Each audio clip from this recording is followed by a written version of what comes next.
여러분 오늘 본문을 보니까요 분위기가 좋지가 않아요. 그죠? 우리가 익숙한 본문이니까 여러분 본문 보니까 본문 속에 이 등장인물 간의 분위기가 좋지 않습니다.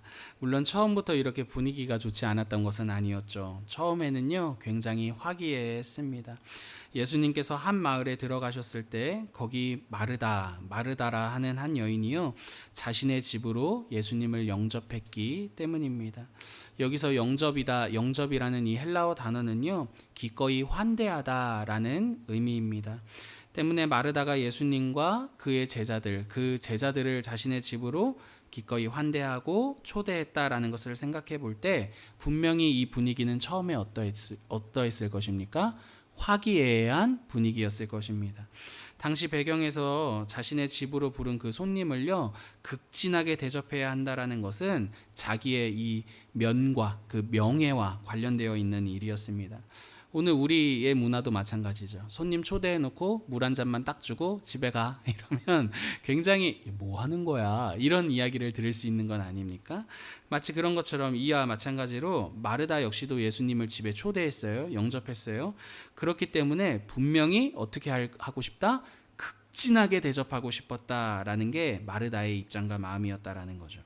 때문에 굉장히 기쁜 마음으로 어떻게 하면 이렇게 잘 대접할 수 있을까라며 예수님을 막 자신의 집으로 모셔드렸을 것입니다. 근데 이런 설레고 기뻤던 처음의 마음과는 달리 이 점차 마르다의 마음 한복판에 불평과 원망이 올라온다라는 거죠. 자신과 함께 그 대접을 준비해야 할 마리아가, 자신의 여동생 마리아가 지금 뭐하고 있습니까? 예수님의 발치에 앉아 제자들과 함께 예수님의 말씀을 듣고 있었기 때문입니다. 참고 참았던 마르다가 예수님을 향해서 한마디 날리는 거예요. 그게 40절인데 제가 읽어드릴게요. 눈으로 따라와 보세요. 마르다는 준비하는 일이 많아 마음이 분주한지라 예수께 나아가 이르되 주여 내 동생이 나 혼자 일하게 두는 것을 생각하지 아니하시나이까? 그를 명하사 나를 도와주라 하소서. 무슨 말인지 대본에 알아들으시겠죠? 따로 설명이 필요 없습니다. 마르다 입장에서 참다가 예수님을 향해 이렇게 묻는 거죠. 예수님 이거 맞습니까? 지금 이게 맞는 일입니까? 마리아에게 말해서 나를 도우라고 말씀해 주십시오 라고 말한다라는 것입니다. 이 말 한마디에요 화기했던 그 분위기가 순식간에 얼음장과 같이 변하게 되었다라는 겁니다. 오늘 본문은요 여러분 마르다의 섬김과 관련되어 있는 본문이에요. 마르다의 이 섬김은요 당시에만 있는 그 이야기가 아니라 오늘 우리의 신앙의 여정 중에도 경험할 수 있는 일이라는 것이죠. 실제로 여러분 가만 생각해 보세요. 교회에서 어려움을 겪는 일들 가운데 가만 들어보면요 내가 가만히 있다가 어려움을 겪는 경우는 없습니다. 대부분 다 적극적으로 섬기는 가운데 어려움을 겪고 어려움을 당하게 된다라는 거예요. 그래서 어떤 분들 가운데는 이런 말씀 많이 하세요. 나 이제 아무것도 안 할 거야. 나 교회 가서 아무것도 안 할 거야. 그냥 교회만 갔다가 조용히 있다가 조용히 올 거야. 왜요? 가만히 있으면 아무 일도 안 일어나니까. 적극적으로 좋게 한다고 섬겼는데 그게 된통 뭔가 섭섭한 일로 들어오게 되니까 아무것도 안 할 거야. 말만 많아. 교회는 말만 많아. 막 이러면서 이제 학을 떼고 돌아오는 게 우리의 일반적인 경험이라는 거죠. 그러나 여러분 생각해 보십시오. 이렇게 섬김으로부터 걸음을 이렇게 뒤로 물러나서 나 아무 일도 안 할 거야. 여러분 우리도 직감적으로 알죠. 그 말에 그 마음의 섭섭함은 이해하지만 그런 마음의 태도가 신앙의 태도가 건강한 태도입니까? 아닙니까? 아니라는 것을 우리 모두가 알 것입니다. 왜 그렇습니까? 섬김이라는 거 여러분 섬김이라는 거 분명 신앙의 여정 가운데 의미 있는 일이기 때문입니다. 건강한 신앙에는요 여러분 꼭 기억하십시오. 반드시 무엇이 있어야 합니까? 섬김이 있다는 거예요. 건강한 신앙에는 반드시 섬김이 있습니다. 우리가 신앙의 여정 중에 큰 힘을 얻거나 용기를 얻었던 그 경험과 그때를 생각해 보세요. 반드시 그 자리에는요 누군가의 섬김이 있었을 것입니다. 저는 아직도 기억나는 게 제가 5살, 6살 진유보다 어렸을 그때에 항상 저희 교회가 한 15분 정도 걸어가야 됐거든요. 그러니까 5살, 6살이 어떻게 걸어다닙니까? 주일학교 예배는 그때는 9시였거든요. 아시죠? 부모님 손잡고 교회 가는 분위기가 아니라 혼자 주일학교 예배 9시에 가야 하는 그 시대적 상황이었습니다. 혼자 갈 수가 없으니까 맨날 그 아침마다 주일학교 선생님이 아이들을 비엔나 소세지 줄줄이 비엔나처럼 아이들을 다 손에 손잡고 막 가서 저희 집이 한 3번째 4번째 집이었던 걸로 기억해요. 그럼 저를 불러요. 그러면 한 3-4명이 그 앞에 모여 있어요. 그럼 저까지 해서 또 줄줄이 비엔나 교회 가는 길에 한 명 또 데리고서 교회로 갔던 그런 생각이 납니다. 무슨 말이 하고 싶은 것이냐 하냐면 누군가의 섬김을 통해 이 자리까지 왔다라는 거예요. 여러분, 우리가 힘없고 용기 없고 신앙생활 그냥 하는 거, 그냥 이 자리에 온 것 아니라는 것 아실 것입니다. 누군가의 섬김을 통해서 우리가 이 자리까지 왔다라는 거죠. 저는 오늘 본문을 통해서 섬김에 대해서 살펴보려고 해요. 섬김이라는 이 좋은 일을 통해 마르다와 같이 불평과 원망의 자리에 서는 게 아니라요, 어떻게 하면 이 건강한 섬김을 통해서 내 자신에게도 유익이 되고 또 누군가에게도 유익이 될 수 있는지 오늘 본문을 통해 살펴보겠다라는 것입니다. 3가지를 통해서 살펴보고 싶은데요.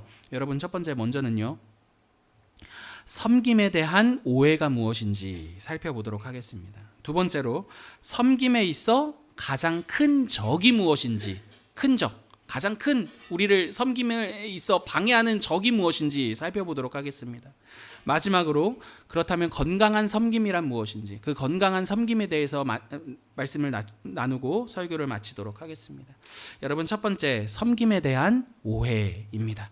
오늘 본문을 자세히 한번 보시면요, 섬김에 대해 오해할 수 있는 내용이 등장하고 있어요. 왜 이렇게 말이 왜 이렇게 혀가 꼬일까요? 41절과 42절을 한번 같이 읽어보도록 하겠습니다. 주께서 41절 시작. 이르시되 마르다야 마르다야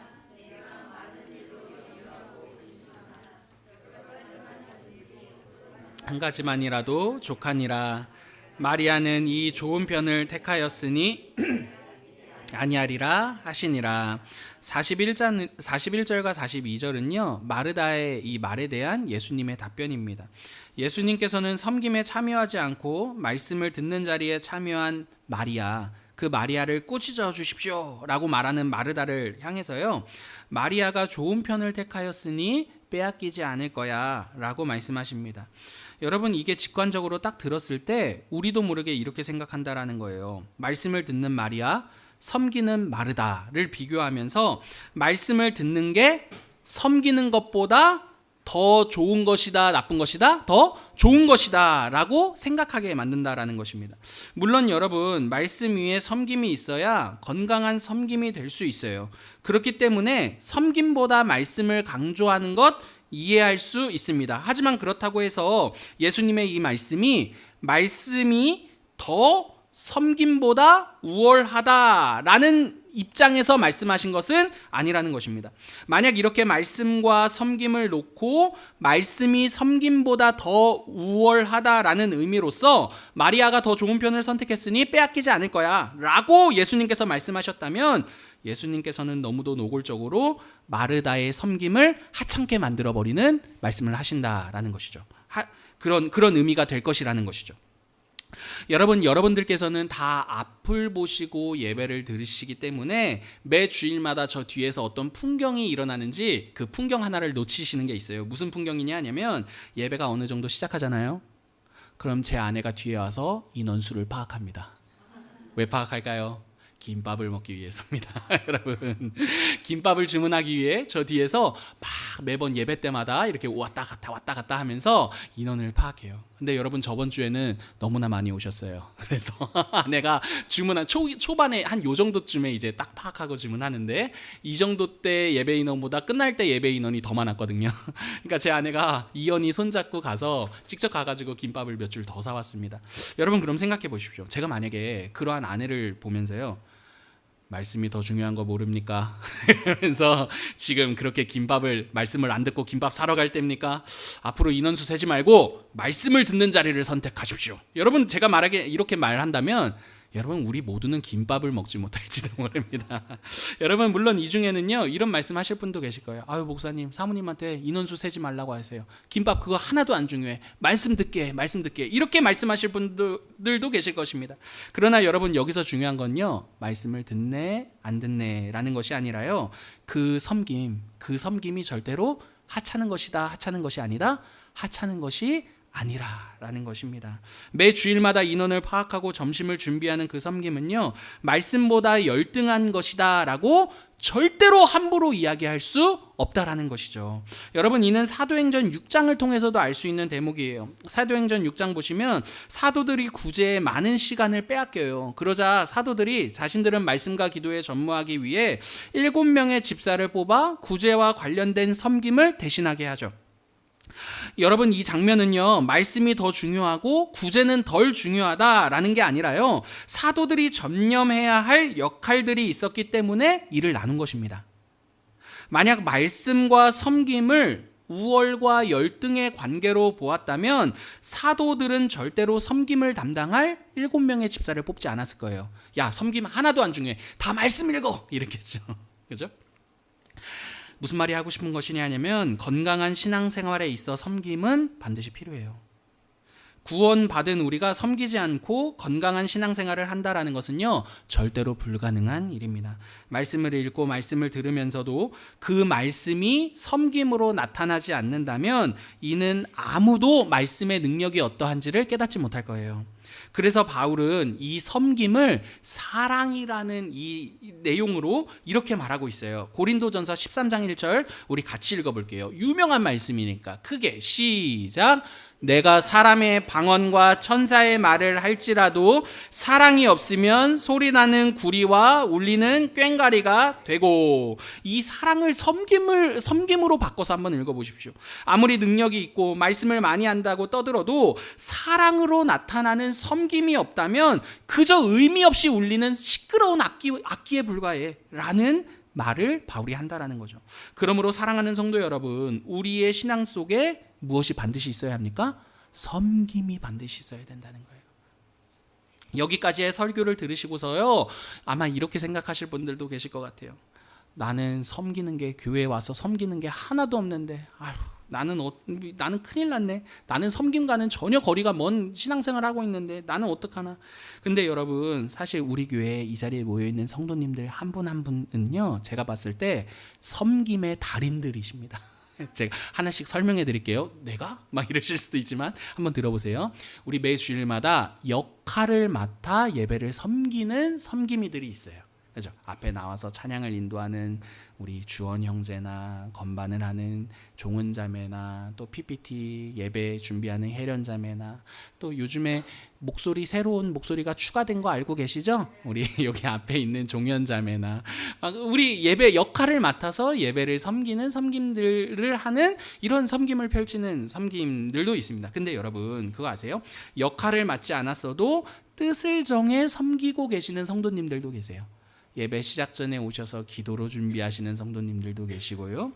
그리고 작은 것 하나도요, 교회와 함께 나누겠다라는 마음을 가지고 자리에 나와 그 물건들을 것들을 나누는 분들도 계시고요. 여러분, 우리 교회 성도님들만 이렇게 교회를 섬기는 게 아니에요. 동네 분들도 섬기세요. 동네 분들도 쌀을 갖다 주고 가시는 분들도 계시고요. 못 먹을까 봐 걱정되시나 봐요. 그래서 막 쌀 한 포대씩 놓고 가시는 분들도 계시고요. 그리고 뒤에 보시면 화분들 있잖아요. 오해하지 마십시오. 저는 화분에 소질이 없습니다. 잘 사는 화분도 제 손에 맡겨주면 다 죽어요. 근데 저렇게 살아있다는 건 제 손길이 아닙니다. 근데 여러분 손길도 아니시죠? 누구 손길이냐면 동네 분들 손길입니다. 동네 분들이 새벽 기도나 왔다 갔다 하면서 화분에 물 주고 가시고 하면서 기도하고 가시면서 아무튼 별의별 일들이 다 있다라는 거예요. 제가 하고 싶은 말이 무엇이냐 하냐면, 섬김은 절대로 말씀보다 열등한 게 아니라는 거죠. 우리가 은연중에 섬김을 오해해요. 말씀이 더 중요하고 섬김은 살짝 그 밑이라고. 근데 그렇지 않습니다. 교회는요, 우리 각자의 섬김을 통해 공동체로 존재하고요, 또 이웃과 함께 존재합니다. 하나님께서는요, 우리의 섬김을 통해 일하신다라는 거죠. 이렇게 섬김이 아름다운 것임에도 불구하고요, 오늘 본문의 마르다와 같이 섬김에 참 섬기면서도 어려운 일을 겪습니까? 안 겪습니까? 겪어요. 시험 들고 마음이 어려운 것도 사실인데요. 두 번째로 섬김, 건강한 섬김에 있어서 가장 큰 적이 무엇인지 한번 살펴보도록 할게요. 섬김, 건강한 섬김을 방해하는 데 있어서 가장 큰 적은요. 결론부터 말씀드리자면 자기중심성입니다. 자기중심성. 우리의 자기중심성은요, 우리가 섬기고서도 주장하는 자리에 서게 해요. 그래서 나의 섬김을 통해 주변을 쫙 스캔하고 평가하죠. 오늘 본문 보실까요? 본문 보시면 마르다가 자신의 집으로 예수님과 제자들을 초대하고 그들을 위해 먹을 것을 준비하는 거예요. 좋은 일이잖아요. 좋은 일. 그죠? 근데 이 좋은 일을 가지고 그 좋은 일을 하지 못하는 사람들을 스캔하는 거예요. 그러다 누가 딱 걸렸어요? 마리아가 걸린 거예요. 40절 하반절 제가 읽어드릴게요. 주여, 내 동생이 나 혼자 일하게 두는 것을 생각하지 아니하시나이까? 그를 명하사 나를 도와주라 하소서. 예전에 제가 섬겼던 교회에 신발 정리 잘하는 집사님이 계셨어요. 신발 정리. 우리 교회는 신발 벗을 일이 없잖아요. 근데 큰 교회들은 아시죠? 공간들이 다양하니까 신발 벗고 들어가는 데도 있다고요. 신발 벗고 들어가는데 한두 사람이면 티도 안 나는데 막 수십 명이 벗고 들어가니까 난리 부르스잖아요. 신발을. 뭐 물론 가지런히 벗고 들어가시는 분들도 계시지만 어디 저같이 그 장난 막 이렇게 산만한 사람은 막 신발 뭐 이렇게 하고 달려 들어가는 거죠. 그러니까 신발이 막 수십 명의 신발이 있으니까 막 날린 거예요. 그러니까 이 집사님이 보시고 막 이제 막 섬기신 거죠. 마음이 들어와서. 그래서 하나하나 가지런히 예쁘게. 근데 아시겠지만 그거 안 알아줘요. 다음번에 또 난리 부르스로 벗고 들어갑니다.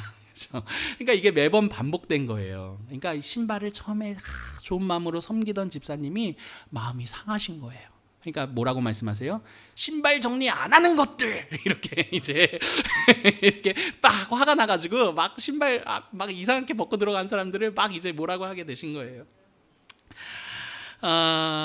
여러분 저 그 집사님 욕하려고 말하는 거 아니에요. 무슨 말인지 아시겠죠? 이런 모습들 우리에게도 분명히 있어요. 그 때문에 그 집사님의 마음이 이해가 되지 않는 건 아니에요. 근데 그 섬김 누가 시켜서 한 일 아니셨거든요. 그리고 처음에는 분명 기쁨으로 시작하신 일이에요.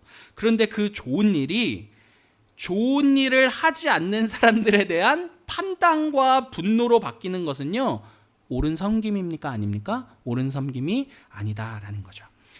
여러분 이렇게 마르다와 이 집사님의 이러한 경험은요, 사실 이 둘만의 경험은 아닐 거예요. 우리들의 경험이기도 할 것입니다.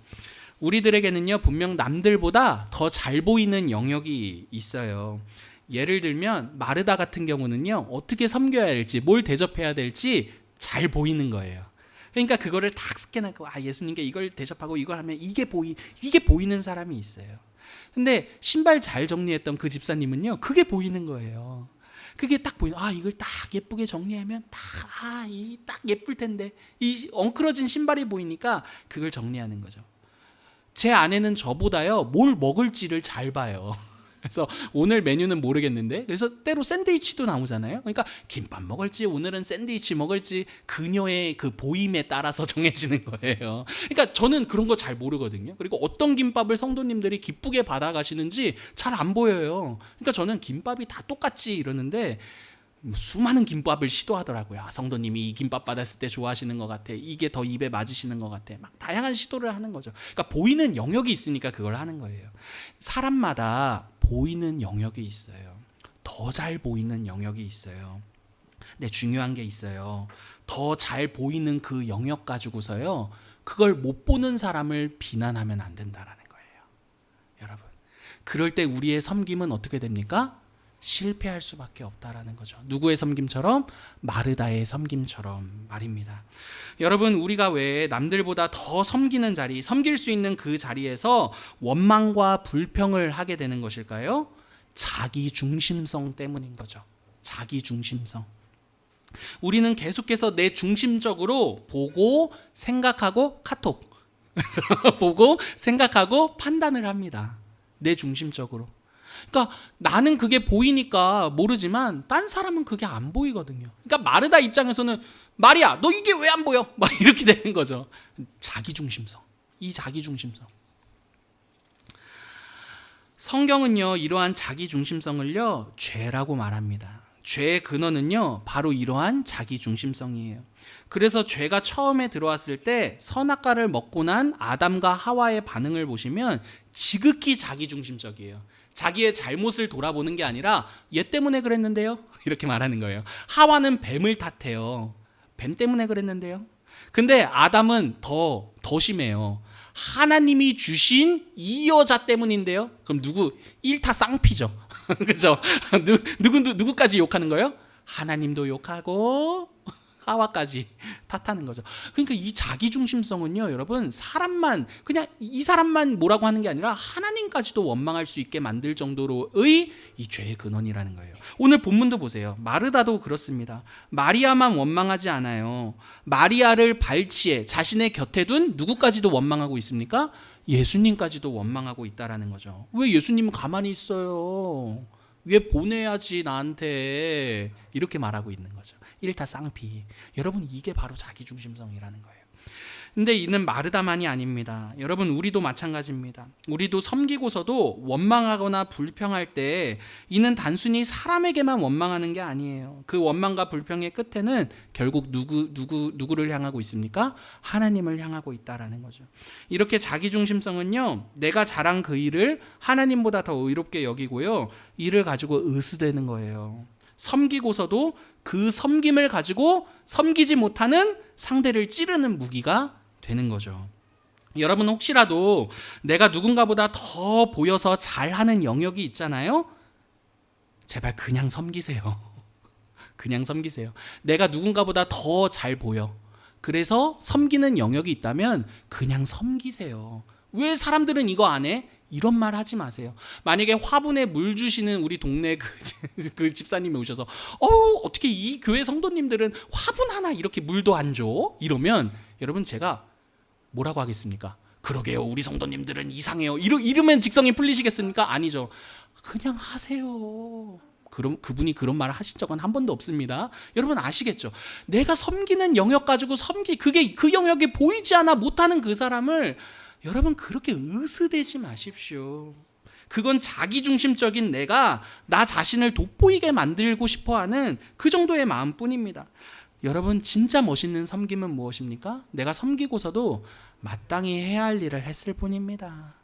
마땅히 해야 할 일을 했을 뿐이에요. 여러분, 이게 멋있는 섬김의 태도이며 우리의 섬김이 향기나는 섬김이 되는 장면이 된다는 것이죠.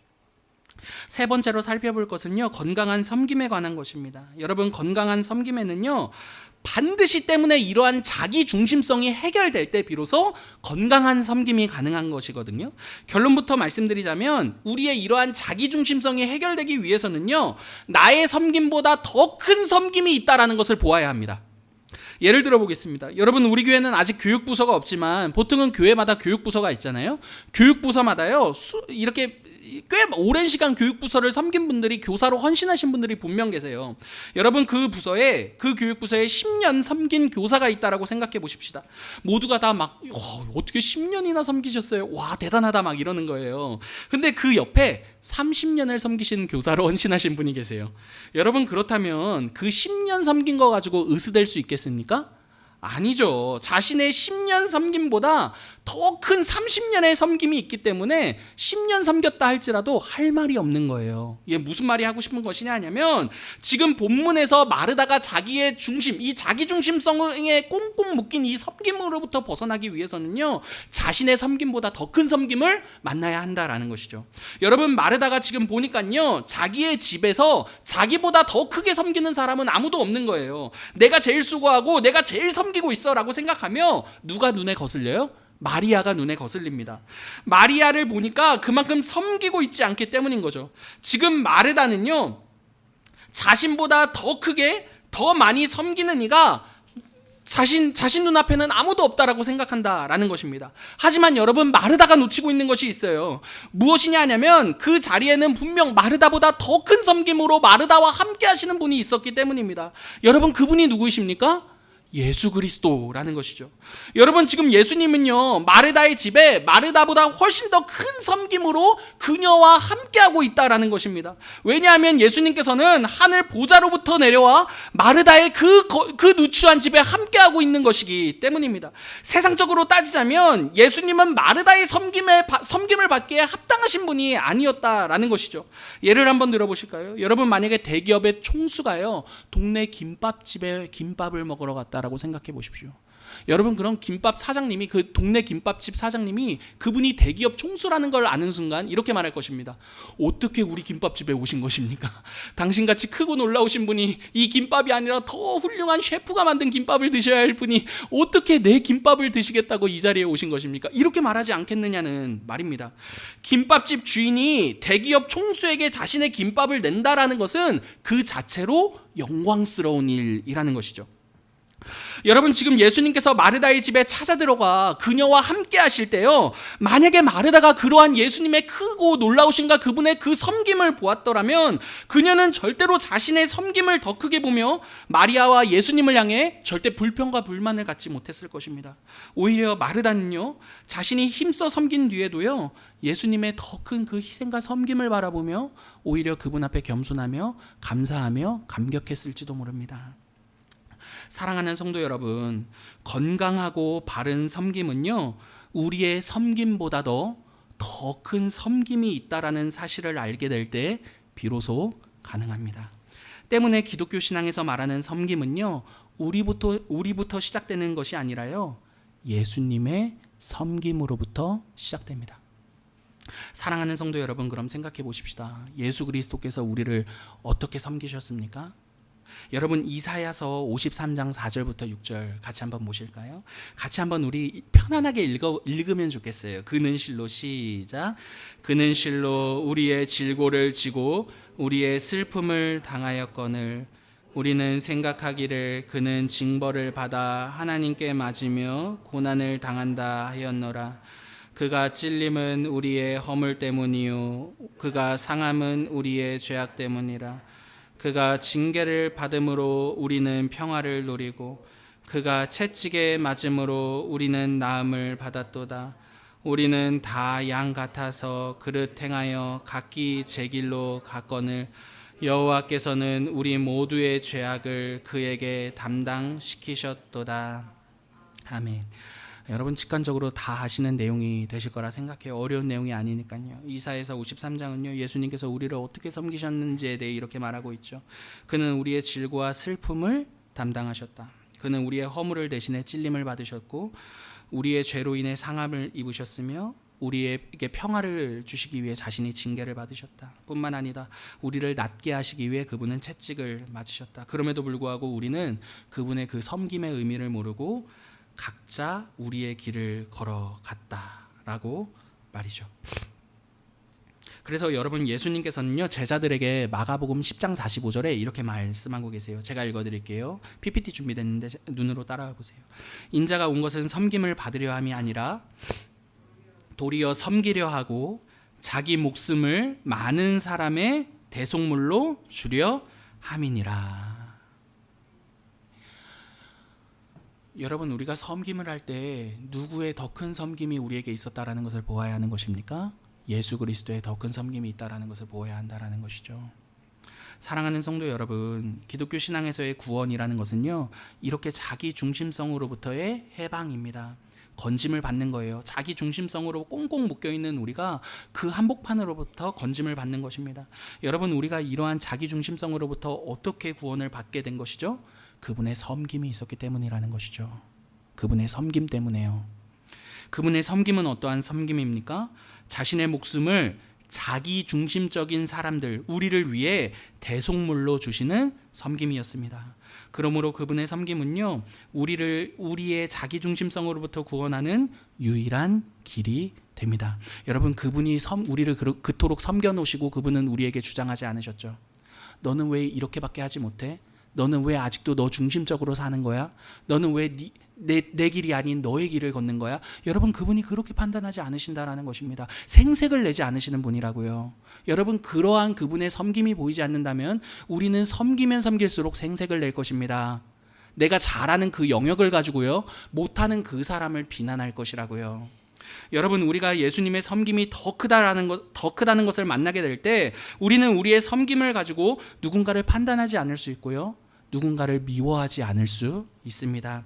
도리어 우리의 섬김은요, 기쁘고 자유로운 섬김이 될 것입니다. 그러면 여러분께 묻고 싶습니다. 여러분, 섬기고서도 혹시 번아웃을 경험하시거나 섬기고서도 기쁘지 않은 경험을 하신 분들이 계십니까? 여러분들을 비난하려고 하는 것이 아니라요, 그 섬김의 내용이 여러분들이 경험한 그 섬김이 다가 아니라는 것을 기억하십시오. 왜냐하면 예수 그리스도의 더 큰 섬김을 만나게 될 때 우리의 섬김은 번아웃이나 또는 지루해라거나 또는 해도 이거는 욕만 먹을 일이야 라는 두려움에 사로잡히는 섬김이 아니라요, 더 기쁘고 더 자유로운 섬김 가운데 이르게 할 것이기 때문입니다. 나의 섬김을 가지고서요, 누군가를 판단하는 자리가 아니라요, 제가 할 일을 마땅히 했을 뿐입니다 라는 그런 겸손을 드러낼 수 있는 그 섬김이 예수 그리스도의 섬김을 만나게 될 때 우리 가운데 일어나게 될 것이라는 것이죠. 말씀을 마치겠습니다. 사랑하는 성도 여러분, 섬김은요, 말씀을 나타내는 통로입니다. 여러분 모두가 다 섬기셔야 됩니다. 정말로요. 이거는 역할을 맡으시라는 얘기가 아닙니다.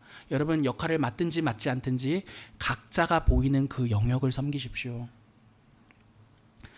여러분, 만약에 말씀이 없잖아요, 말씀이 힘이 없잖아요, 그러면 자연스럽게 우리 가운데는 섬김이 죽게 될 것입니다.